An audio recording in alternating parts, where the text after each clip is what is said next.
Comme en Union européenne, où en fait on se fait imposer le fascisme financier, hein, parce que l'Union européenne c'est le fascisme financier, voulu par les industriels et les banquiers, donc par la finance, hein, les fascistes financiers qui avaient financé Hitler et Mussolini ont financé et voulu l'Union européenne, donc c'est la même chose qui continue avec d'autres moyens plus malins.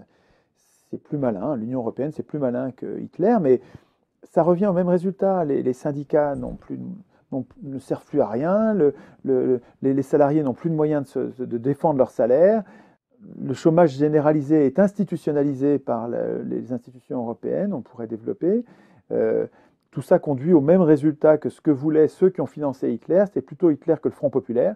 Donc les industriels et les banquiers voulaient Hitler pour se débarrasser, pour faire la peau aux républiques.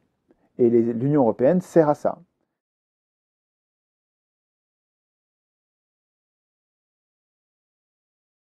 Il faudrait que les peuples se révoltent, mais ils ne se révoltent pas. Ils ont du pain et des jeux, ils ont du foot, ils ne crèvent pas la dalle, donc ben, ils laissent faire. C'est inquiétant. Et donc sur le protectionnisme, oui, alors donc il faudrait, bien sûr, il faut du protectionnisme. Je vous recommande un remarquable bouquin, un meilleur bouquin d'éco que j'ai remarqué. C'est passionnant à lire. Ça s'appelle Comment comment les pays riches sont devenus riches et pourquoi les pays pauvres restent pauvres. C'est un gars, Eric Reinert, dont la bibliothèque est incroyable. Il a 40 000 bouquins juste sur l'économie et qui les connaît, qui les articule pour essayer de comprendre dans l'histoire de la pensée économique quelque chose qu'on a compris depuis longtemps. On sait qui devient riche, pourquoi il devient riche, et on sait qui devient pauvre, pourquoi il reste pauvre. On le sait depuis, mais longtemps. Et ce qu'il explique, c'est que ces explications connues depuis longtemps ont disparu des écrans radars de l'économie depuis des décennies. Depuis 50 ans, c'est incroyable. On ne voit plus, on devient inculte, même les bouquins disparaissent. C'est étonnant ce qu'il explique. Hein. Et le protectionnisme, qui n'est pas l'autarcie, qui est la protection de tout ce qui est vivant. Tout ce qui est vivant se protège. Tout ce qui est vivant, pour rester vivant, a besoin d'une membrane, une peau, une écorce. Tout. Il n'y a pas d'exception. Tout ce qui est vivant a besoin, mais un besoin vital, sinon c'est la mort, a besoin de son enveloppe. Cette enveloppe n'est absolument pas un mur, pas du tout, c'est une frontière. Ça permet l'échange, mais ça régule l'échange. C'est pas n'importe quoi. C'est pas le libre-échange qui est une folie mortifère.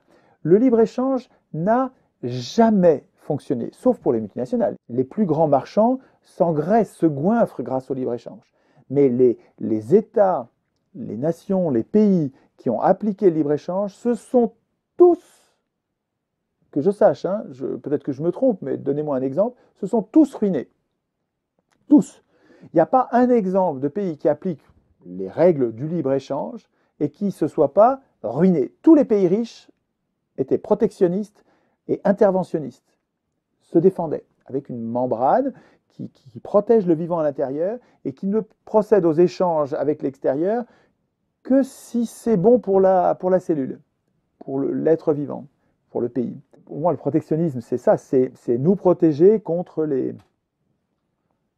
concurrences déloyales, les agressions, les malhonnêtetés, les tricheries de toutes sortes. Et le libre-échange est une folie, mais pas pour tout le monde. Pour les multinationales qui veulent l'Union européenne, qui veulent le libre-échange, pour elles, c'est pain béni. Imaginez le libre-échange pour les multinationales. Elles n'ont plus qu'à choisir dans cet immense supermarché des travailleurs le moins cher où elles veulent